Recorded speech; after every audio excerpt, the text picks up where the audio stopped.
All right. Raise your hand if you saw that coming at the end of this episode.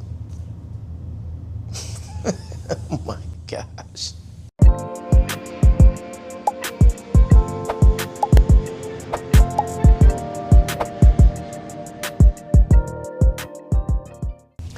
What's going on, YouTube? So finally, episode 10, the series finale, it just ended.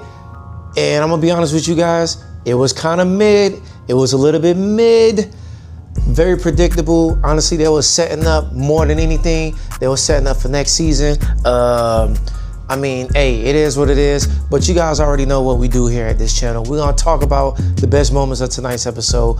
And I usually do 5, but we're gonna do a little, we're gonna do 7 today. That's what we're gonna do.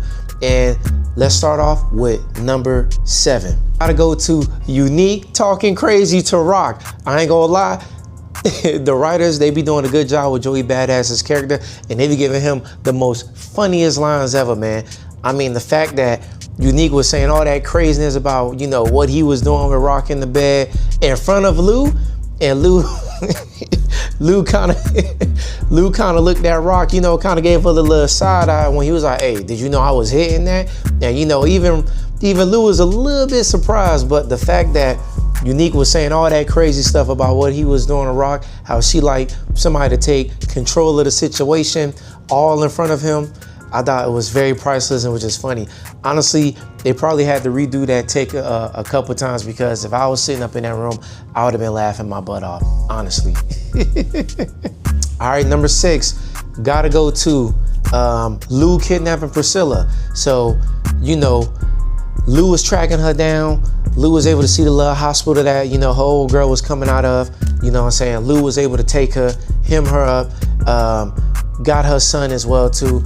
Again, that's another storyline that they push into next season, which is, I believe, confirmed to be the last season. So, I mean, golly, that's another plot line that we got to sit down and we got to wait. I guess that gives us more incentive to watch next season. But, she got kidnapped. I mean, honestly, she was missing for like 3-4 episodes. Honestly, I damn near forgot about her character. But Lou took her. That's number 6. All right, number 5.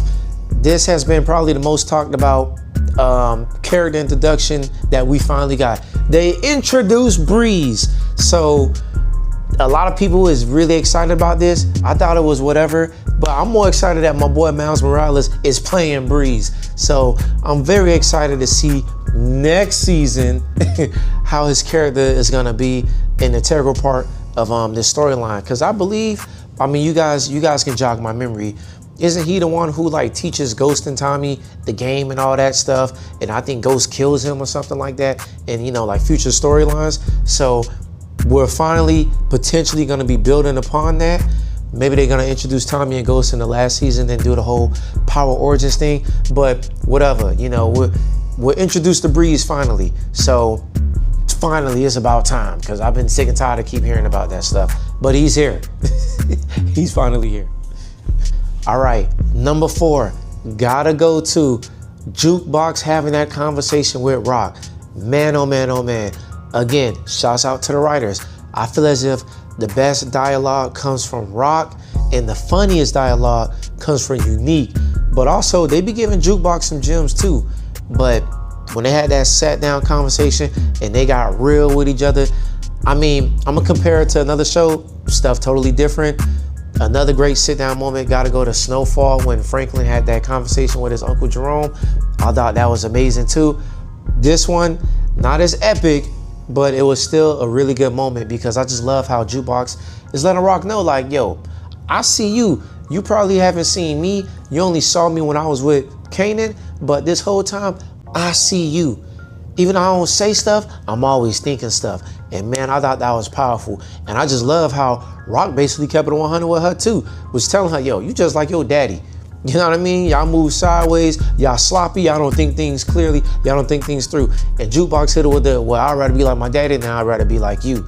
So I thought that was kind of cold, So that was a really, really great moment.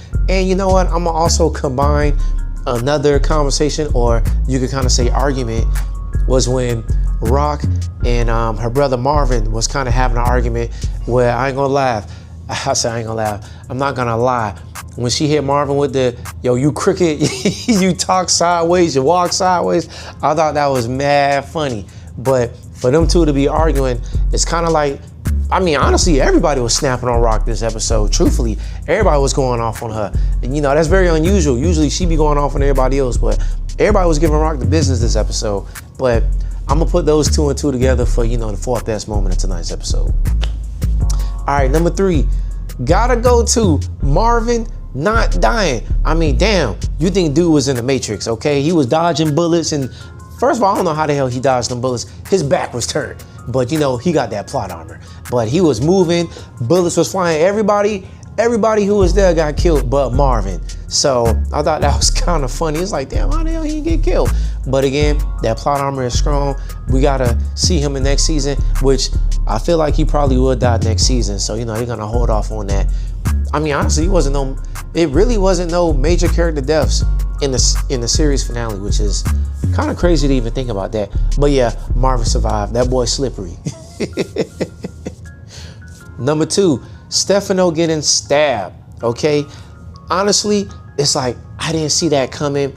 I kind of felt like something was happening or something was about to go down because, you know, they having their conversations. Stefano kind of get a little bit intense, but I mean, Paul done put out the knife and, you know, had to do that a couple times to him, you know, had to let him go. Now, initially, I was like, oh my God, he's gonna die, because remember early in the episode, he don't want to do business with Rock no more. So I'm like, damn, okay. So I thought he was gonna die, but no, it confirmed later in the episode, oh, he's holding on. You know what I mean? So again, another plot line they holding on to for next season. That gives us fans more incentive to watch next season. Again, this whole series finale was all about building up to the last season. Honestly, that's really what it was about. And number 1, hands down, gotta go to how dumb Kanan is. I mean, golly. I mean, me personally, he's kind of getting to that level of, you know, the OG Power series when Tariq was like the most hated character and like the most annoying character. I mean, Kanan's getting close. He's getting really close, at least to me. I mean, golly, Kanan is so dumb, dog. Like, oh my God, Snaps and Pops is playing this man. And it's like he can't think clearly. He hates his mom so much, man.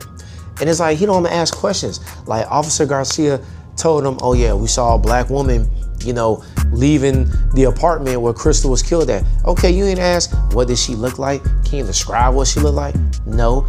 Even Jukebox tell him, yo, you're not even 100% if it was her. I don't care. If you ain't with me, you against me. He pointed a gun at Jukebox. Like, dude, like, relax, dog. Like, I just don't get it, dog. Like, goodness gracious, he is pissing me off, man. He is really pissing me off. You know, he might work with the other side, which is unique.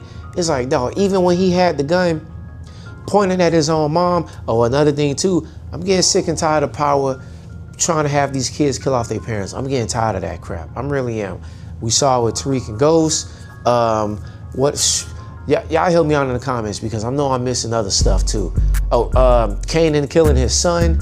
Well, I guess that's not the kid killing, you know, his parent, but I mean, goodness gracious, man. This crap's getting ridiculous.